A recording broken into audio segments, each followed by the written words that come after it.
با گفتی منصبداران وزارت کارهای داخلی افغانستان ساعت تخمیناً 7 صبح 24 ایول مرگ طلب سوار ماشین سرشار از مواد ترکنده بالای اتوبوس که خادمان دولتی سوار آن بودند حمله کرد.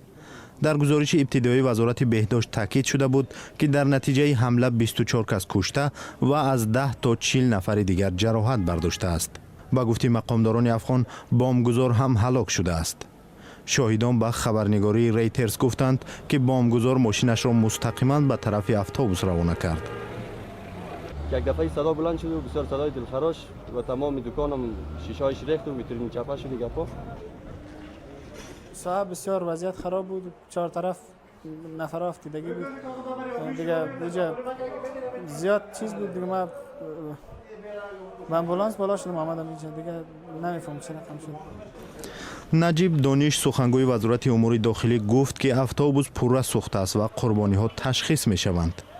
در 6 ماه اولی سال روان بر اثر خشونت و برخوردها در افغانستان کمش 1662 شخص ملکی به قتل رسیده است. 2 هفته پیش گروه دهشت افکن دولت اسلامی مسئولیت کشتار 4 نفر بر اثر حمله بالای یکی از مسجدهای کابل را بر دوش گرفت. خود شهر کابل هم شاهد 20% افزایش یافتن قربانی در میان اهالی آسایشته شده است. طبق آمار سازمان ملل متحد در ماه می در نتیجه یک بمبگذاری در پایتخت افغانستان کمش 150 کس کشته شد.